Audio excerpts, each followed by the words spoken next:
Ndabasuhuje cyane nizere ko mumeze neza, nanjye meze neza, nawe utameze neza wihangane niko iby'isi bimera, uyu munsi ni sawa ejo bikaba bimeze nabi gutyo gutyo, iyo turiho dushima Imana ariko ndanabashimira namwe nk'abantu mwampaye subscribe, nawe niba utampa subscribe impa subscribe.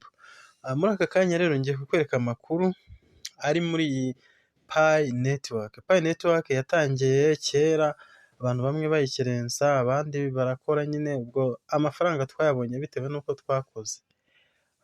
Ni ukuvuga ngo habayeho migration ya mbere ku bantu bamwe, abandi nta migration iraba. Ubwo umuntu wabonye migration ateganya kubona migration ya kabiri.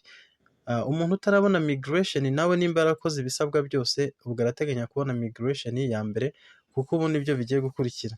Noneho ikintu ngiye kubereka ni update zihari. Ubu hari amakuru yo ku updatinga wallet. Ni ukuvuga ngo uno mushinga wacu wa Pi network hari abantu bawinjiriye bariba. Ni ukuvuga ngo hari abantu bibwe Pi. Kwibwa Pi ni ukuba passphrase zawe umuntu yarabaga yarazimenye, cyangwa se nyine yarakwibye konti akagenda agatwara passphrase zawe akajya azikoresha agahita agutwara Pi baguhaye. Uyu munsi rero nabonye baduhaye kongera kuba twabisubiramo tukongera tugasetinga wallet neza. Nimba warigeze kwibwa Pi, ubu noneho wahindura wallet ukayisetingamo kugira ngo bazaguhe Pi. Baduhaye amahirwe yo guhindura wallet kugira ngo noneho dushyiremo wallet twizeye neza 100%, ari wowe ubwawe cyangwa se undi muntu wizeye wifiteho uburenganzira. Birakorwa bite rero? Ni ukuvuga ngo nimba wowe utarigeze winjirirwa cyangwa se ngo wibwe, urakonfaminga wallet ukoresheje n'ubundi ya magambo yawe usanzwe ufite. Naho nimba waribwe, birasaba yuko ucreatinga indi wallet.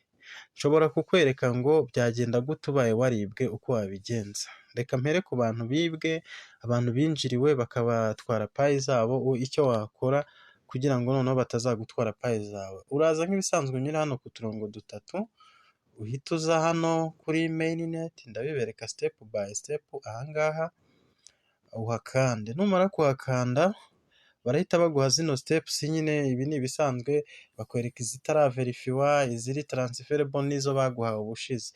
Ibi ntacyo bivuze. Noneho ubwo uraza hano ahanditse ngo mainnet checklist, ahangaha uhakande.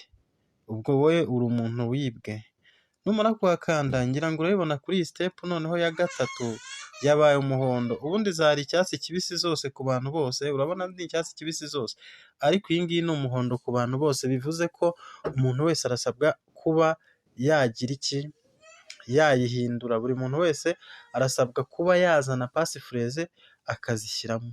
Ni ukuvuga ngo nindamuka nkanzemo gutya, ikintu wowe uri buze gukora, ni ukuvuga ngo nkanzemo gutya barahita banzana hano hantu. Aha hantu ni aho gukonfaminga wallet, tukaba twakemezamo wallet.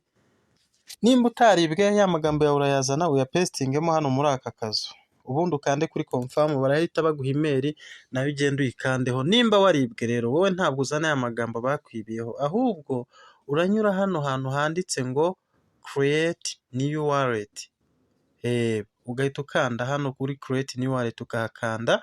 Barahita baguha andi magambo mashyashya y'umwimerere, uyabika ahantu, urayakopi ukayapestinga ukayabika ahantu, cyangwa se ukanayandukura neza uyabike. Nurangiza niyo uri buze kwifashisha nawe ukonfaminga wallet, uraza kwifashisha amagambo mashyashya. Nimba uzi ko wibwe cyangwa se ukavuga uti passphrase zanjye hari umuntu wazibonye, ni ahangaha ho gukora wallet nshyashya. Urakanda kuri create new wallet, baguha amagambo yandi uba ariyo ushyiramo hano.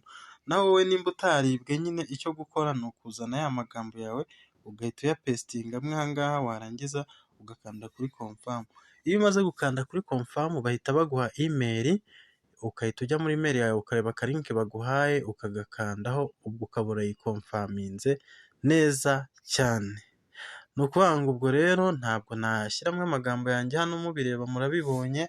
Ni step ya gatatu tugiye gukoraho, nanjye ngiye kuyikora, nawe yikore kugira ngo witegure migration ya kabiri. umuntu uzabona migration ya kabiri ni uko azaba yakoze bino bintu kugira ngo babe sure yuko, cyangwa se mbese urabona ko yabaye umuhondo, birasaba ngo wongere uyihindure icyatsi kibisi binyuze mu gukomfaminga wallet, hatazongera kubaho ikibazo cyo kubura coin zawe. Ikindi ndibutsa umuntu nyine wiyandikishije akoresheje referral code yanjye nka Mazalex ko yakomeza Pi, ntabwo bikiri amagambo yabaye amafaranga, ibyo ngira ngo murabizi si ibyo kubasobanura muri aka kanya. Sawa mukomeze mugubwe neza, ubwo nanjye reka komfaminga iyanjye.